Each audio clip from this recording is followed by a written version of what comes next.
In 2001, the internet was very, very fresh. Most home computers were just now getting access to the future that was the World Wide Web. One of the most talked about things at the time was the addition of online home console gaming. Online PC gaming wasn't new, with even some online games being available as early as the late 70s, but in the late 90s, wide-scale online games like Ultima Online and EverQuest really shaped a lot of MMOs we still see today. People wanted to see their N64 or PlayStation online, and with the upcoming 6th generation of video game consoles, they were sure it was to come.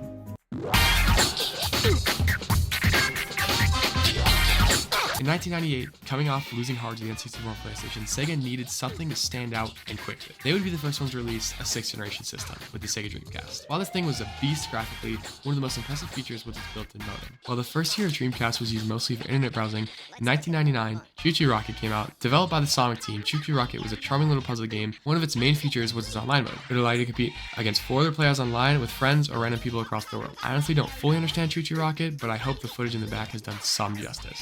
This charming puzzle game paved the way for being the first online head-to-head multiplayer game on a home console. In December of '99, Quake 3 would come out, becoming one of the first online shooters on a home console, as well as one of the most popular. Later in that same year, Phantasy Star Online would be later released in 2000, which was also the first MMO to ever be on a home console and revolutionized the MMO RPG genre as a whole. Overall, the Dreamcast really laid out important work for the 6th generation, but it ultimately failed, ending Sega's hardware production as a whole.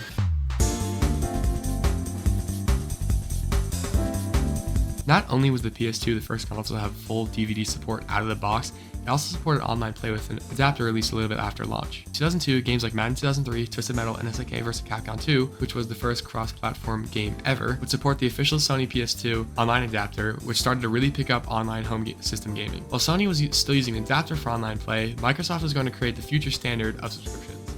This is the funk bass your mom will appreciate. The Xbox would come with a modem built in, but it needed a monthly subscription for you to be able to use it. A majority of Xbox Live games would also widely support voice chat in game. Games like Halo 1 and 2 and Mech Assault had fast matchmaking as well as voice chat support that just needed an active Xbox Live subscription.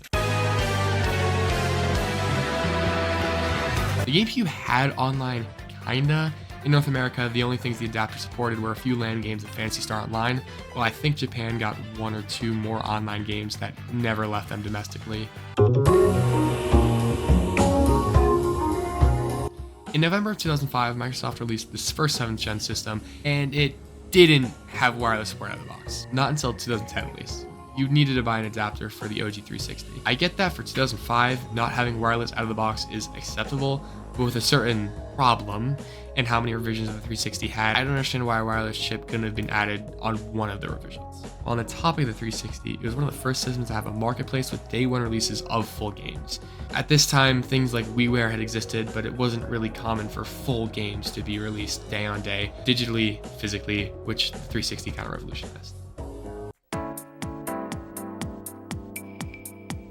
PS3 was more the same as the 360, with the push between marketplace and streaming for both of them, but the most interesting 7th gen console was definitely the Wii. The Wii Online sucked. Okay, it had some cool things, that being Animal Crossing City Folk syncing with real weather and Mario Kart. Besides that, it kind of sucked. A trend that still stands with Nintendo to this day. While the Wii Online capability was free, unlike the PS3 and 360, it shows. The servers were always pretty buggy, and it struggled with a lot of bigger games like COD, which shouldn't have been on the Wii to begin with. This trend of Nintendo sucking with online would become a trend as we move on to the same old. By this point in 2013, 2014, the formula was there. Make people pay with a subscription, online store, and focus on streaming. I would say the most interesting console in this era was the Wii U. They don't need anything at this point, so doing this with the online, it got better. It still wasn't good, but games got better, they worked somewhat better, and now with the really shitty mic and the gamepad, made Mario Kart and Smash lobbies one hell of a time, which, let's be honest, was the only thing happening on the Wii U at the time. So yeah, the 9th gen. PS5 is Wi-Fi, Series X is Wi-Fi, Switch is Wi-Fi, still sucks. There's one thing we can take away from all this. Microsoft's the reason you're paying for Switch Online and PS Plus.